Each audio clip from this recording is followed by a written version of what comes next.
The man used a stone to break the small window. The three of them rushed to the door to breathe the cold air from outside. They shouted for help through the window, but no one answered. They were trapped inside the sauna room. The temperature inside was as high as 120 degrees Fahrenheit. A wooden ladder was leaning against the door from outside, so the door could not open. The heater inside the room kept running. If it continued, they would soon be roasted like mummies. Even worse, their water was gone. The man wrapped a stone with a towel and reached it outside. He tried to hook the ladder and pull it away from the door, but the window was too small, and the ladder did not move at all. One friend wanted to destroy the temperature sensor, but the woman said that if the device failed, the heater could rise to several hundred degrees. While they argued, the man noticed the wall lamp. He removed the cover and said the lamp and the heater might be on the same circuit. If they created a short circuit, the whole room would lose power, and the heater would stop. He asked his friend for a towel. He wrapped the towel around his hand, removed the bulb, then wrapped the towel around the metal base and soaked it with water. He pushed the wet metal against the socket. The next second, the room went dark.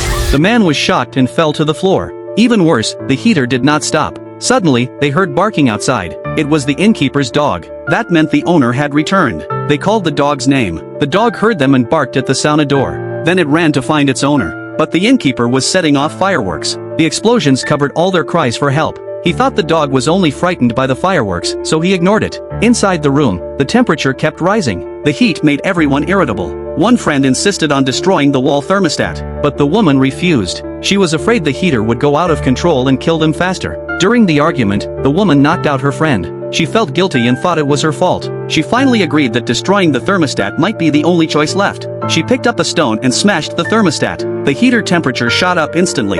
The man felt hopeless. At this temperature, they could only survive a few minutes. Suddenly he went crazy. He charged at the heater and tried to knock it over. The heating rod inside broke as he shook it. He kept hitting the stove until it exploded, throwing him across the room. He passed out, but the temperature finally dropped. Then the woman smelled a strange odor, gas. The explosion had broken the gas pipe under the stove. Things became even worse. The woman crawled to the window to breathe fresh air. She found a towel, tied a knot, and hung the knot from the ceiling. Then she lifted her unconscious friend and hung her at the window so she could breathe. The woman crawled back to the stove and used a piece of wood to block the leaking gas pipe. Then she fainted. Late at night, the innkeeper finally returned. He saw the woman hanging at the window and realized something was wrong. He called an ambulance immediately. By the time help arrived, the man was already dead, but both women survived.